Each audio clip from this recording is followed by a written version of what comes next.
Rod Crocker loved to fly. He put in more than 1,000 hours soaring in his glider over Canada and the U.S.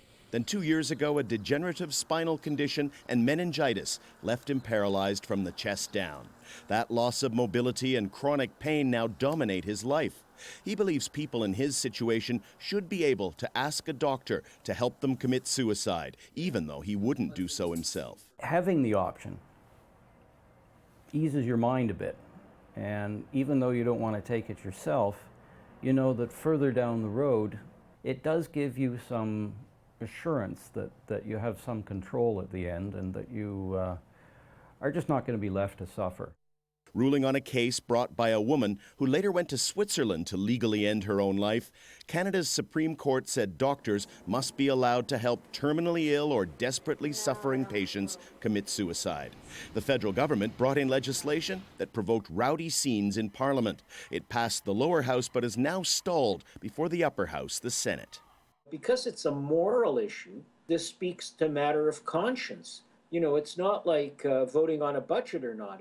You're dealing with life and death issues. Opinion polls show most Canadians support some form of doctor-assisted suicide for those facing pain, dementia, or stark physical decline. That's why some advocates oppose the current bill, which they feel does not go far enough, and hope the country's Senate will amend it or send it back to lawmakers in the lower house for reconsideration. We expected that the Supreme Court of Canada's decision would stand on its own. We didn't expect that the government would draft legislation that doesn't meet the minimum standards of the Supreme Court of Canada's decision. From Monday, Canadians will have the option of physician-assisted suicide, thanks to the Supreme Court striking down earlier laws. What they won't have are the conditions that the federal government proposed in this bill, restricting the choice to die to mentally competent adults facing certain death from their condition. It's now up to legislators to decide whether to pass a law that the court would allow or leave the decision as a private matter between a doctor and a patient, as it is for now. Daniel Lack, Al Jazeera, Toronto.